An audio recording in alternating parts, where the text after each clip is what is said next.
Hey everyone, welcome back to the channel. If you're tired of dealing with dry, unhealthy plants that just won't thrive, then this video is definitely for you. Today, we're talking about something super important for all you plant lovers out there: how often you should fertilize your plants organically. It's one of those things that people often get confused about. You know, we all want our plants to be lush, green, and growing like crazy, but the secret is knowing the right timing and the right amount of fertilizer. So let's dive in and discover the rule for fertilizing organically. This is the one thing you need to know to make your plants thrive. Alright, before we get into the details of how often to fertilize, let's talk about organic fertilizers for a second. If you're using organic fertilizer, you're already on the right track. Organic fertilizers are made from natural materials like compost, manure, bone meal, or seaweed, and they're packed with nutrients that help your plants grow strong and healthy. But there's a catch. Unlike synthetic fertilizers that release nutrients quickly, organic fertilizers work slower. That's why it's so important to know how often to apply them.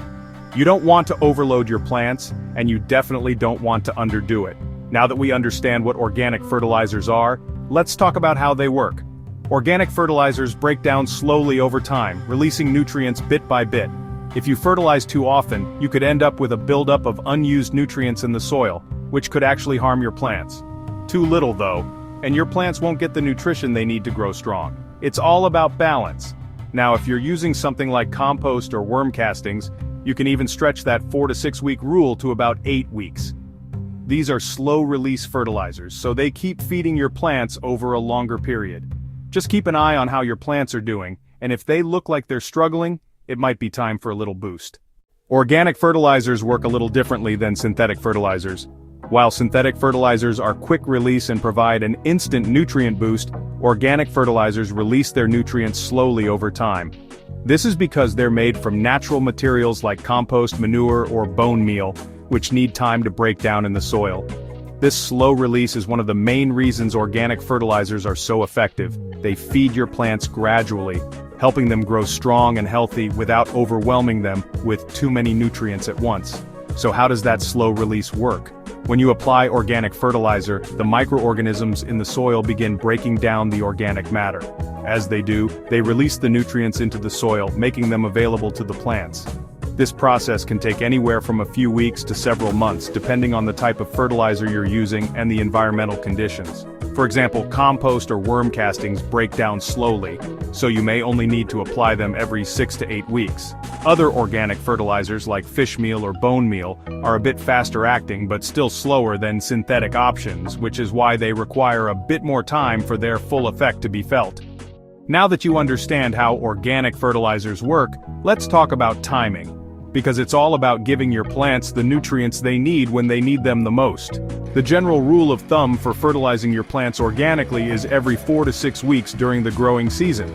This applies to most plants, especially those in the spring and summer when they're in their most active growing phase. During this time, plants are producing new growth, flowers and fruit, which means they need extra nutrients to fuel that growth. Why 4 to 6 weeks? Well, organic fertilizers break down slowly and your plants don't need constant feeding. If you fertilize too often, you risk overloading the soil with nutrients that the plants can't use right away. This can lead to problems like nutrient buildup, which can damage plant roots and reduce oxygen levels in the soil. So, a 4 to 6 week cycle gives your plants just the right amount of nutrients at the right time without overwhelming them. But what about the off-season? Well, when the weather starts to cool down and your plants enter a dormant or slower growing phase in the fall and winter, they don't require as much fertilizer. During this time, you can reduce the frequency of fertilizing, sometimes even skipping it altogether. Plants aren't actively growing and they won't use the nutrients as quickly, so you don't need to worry about fertilizing as often. In fact, over-fertilizing during the off-season can cause harm to your plants and disrupt the natural balance of nutrients in the soil. If you're using slow-release fertilizers like compost or manure, you might be able to stretch that 4 to 6 week rule to every 8 weeks. These fertilizers are designed to feed your plants over a longer period, so they don't need as frequent applications. However, even with slow-release options, you'll still want to keep an eye on your plants. If they're looking a little undernourished or sluggish, don't hesitate to give them a boost of nutrients. Alright, we've covered the general rule, but how do you know if your plants need more fertilizer? Well, there are some signs to look out for. If your plants start to show yellowing leaves, slow growth, or if they look like they're just not thriving, then it might be time to give them a little organic boost. Sometimes leaves might also drop prematurely, or new growth could appear smaller and weaker. But remember, over-fertilizing can cause problems too. So, if you're seeing things like burned tips on your leaves or your plant's roots starting to rot, that's a sign you fertilized too much. It's all about watching your plants and responding accordingly. The key is to pay attention to their behavior. If they seem like they're doing great and growing strong, you can stick to your 4 to 6 week schedule. But if they seem sluggish or weak, it might be time to give them some extra love with a little more fertilizer. When it comes to fertilizing your plants organically, there's no one-size-fits-all approach.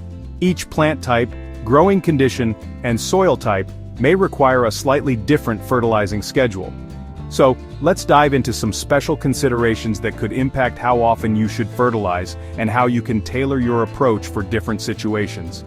This will help ensure that your plants get the exact nutrients they need at the right time.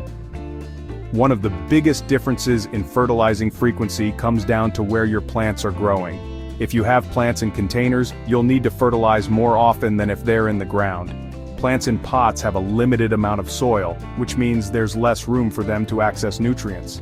Over time, the nutrients in the potting soil are quickly used up, and since the plant can't spread its roots to search for additional food, you need to supply those nutrients regularly.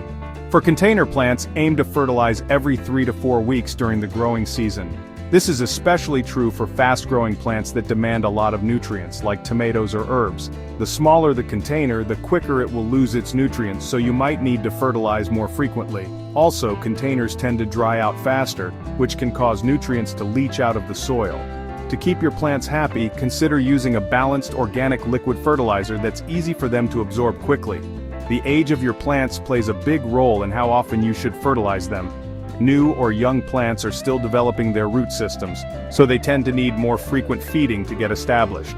Newly planted trees, shrubs, or seedlings require a lot of nutrients to encourage strong roots and healthy growth. Once your plants are well established, you can reduce the fertilization frequency to every 5 to 6 weeks. Established plants have deeper root systems that can access nutrients in the soil more effectively. Not all plants have the same nutrient requirements. Heavy feeders like tomatoes, peppers, corn, and leafy greens need a lot of nutrients to support their fast growth. On the other hand, light feeders, such as herbs like rosemary, thyme, and basil, don't need as many nutrients to thrive. Over-fertilizing them can lead to excessive leggy growth that doesn't look very healthy. These plants usually grow well in poorer soils and can take advantage of natural soil fertility without requiring much external help. The climate in which you live plays a key role in how often you should fertilize. During hot, dry months when your plants are actively growing, they will need more frequent feedings. Summer is typically the most nutrient-demanding time for plants. However, once the weather starts to cool down and plants enter a dormant or slower growing phase in fall and winter, you can ease off on the fertilizing. In cooler months, plants generally don't need as much food as their metabolic processes slow down. The health and type of your soil can also affect how often you need to fertilize. Healthy, rich soil that's full of organic matter doesn't need as frequent fertilizing because it already contains many of the nutrients your plants need. On the other hand, poor or depleted soil will require more frequent feedings to replenish its nutrient content.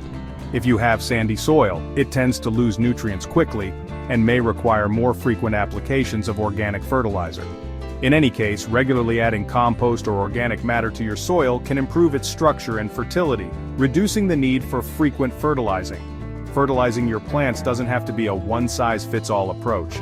By considering factors like plant type, growth stage, climate, and soil conditions, you can develop a personalized fertilizing schedule that meets your plant's needs. Adjusting your approach to suit different circumstances will help your garden thrive and ensure that you're not over or under fertilizing your plants. With just a little attention to detail, you'll be able to create a balanced and flourishing garden all year long. Thanks for watching and happy gardening.